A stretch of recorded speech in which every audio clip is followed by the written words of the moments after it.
In a quiet village, there lived two frogs, who were more than just friends. They were like brothers. One was big and fat, while the other was small and thin.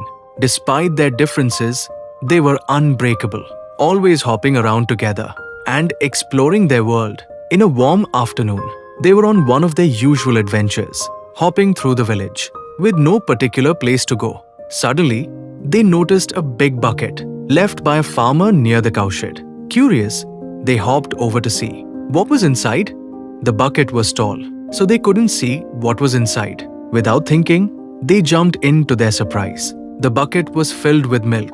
The sides of the bucket were too slippery to climb, and soon they realized they were stuck.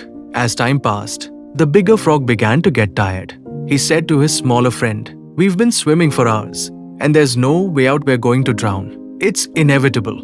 But the smaller frog said, "No, we can't stop now. We've faced hard times before and always found a way. We have to keep swimming. Someone will help us, or we'll find a way out if we don't lose hope."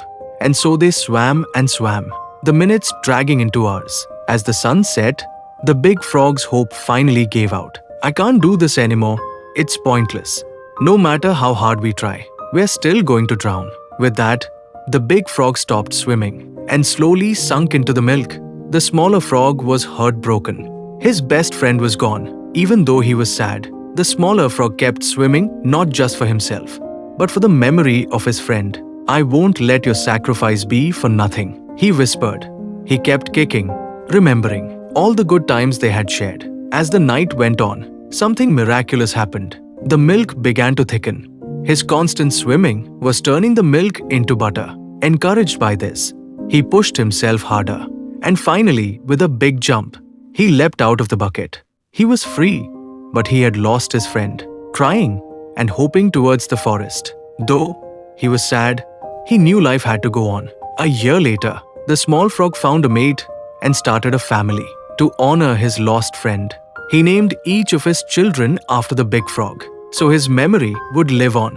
Every night, he told his children the story of their uncle, teaching them never to give up.